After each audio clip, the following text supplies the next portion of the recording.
Everybody knows what concentration camps are, but what exactly was going on inside of them? Jewish people were transported to the camps by train, but were occasionally driven in by trucks or, depending on their original location, they walked.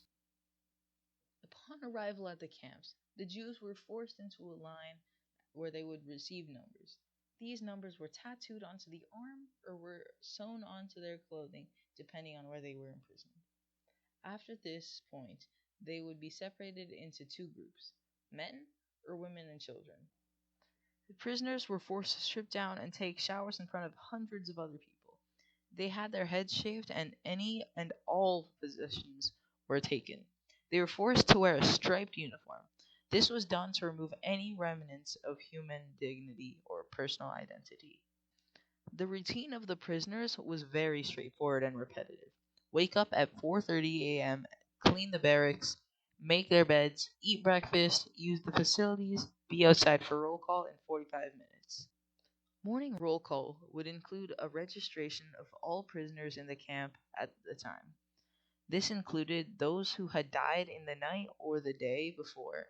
If any discrepancies were found from the day before, there would be a recount for this reason. Roll call could take hours. Any person who collapsed during this process or was found missing would be beaten, tortured, or executed. After roll call, the tired and sick prisoners were forced to march to whatever place of work they were assigned. During the march, they were also made to sing belittling songs about themselves, further dehumanizing them. Physical labor, such as farming or mining, other jobs, such as making clothes or factory work, were done by women and children. Some camps had mandatory roll call at 12 p.m., forcing the workers to march all the way back to the barracks, just to march back afterward singing belittling songs once again. They were also given small bits of bread and tiny portions of soup for lunch. Work would usually end around 5 to 6 p.m., but in some cases they were forced to work through the night as well, if no rest for many days. Those who marched back to the barracks participated in the evening roll call. Anyone who died during the day was dragged back by one or more of the prisoners to be counted in roll calls as well.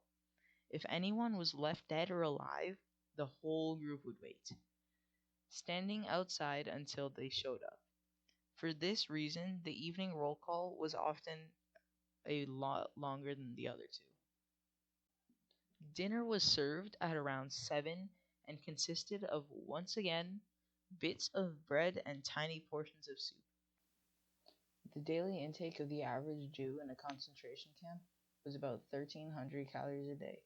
For context, the recommended amount for a human being at the time was about double that, at about 2,500. It was lights out at 9 p.m., and prisoners were expected to sleep. Prisoners were kept in concentration camps for 48 days. This time period was split into three stages. Each stage gets progressively worse living conditions compared to the previous. Stage 1, called the moderate stage, lasted about 3 days. During this time, the prisoner was kept in a bright cell with a wooden bed. In stage 2, called intensified, they were forced into dark cells still with wooden beds. This would last the longest by a large margin at about 40 days. In stage 3, called severe, any prisoner still alive would be sent to a pitch black cell with no bed. This would last for about 4 days. After stage 3, the prisoner was executed, with the most notable method being a gas chamber, with other methods including fire and being shot. Truthfully, we can never understand what the Jewish people went through, but at least you now know the struggles and the inhumane treatment they were exposed to.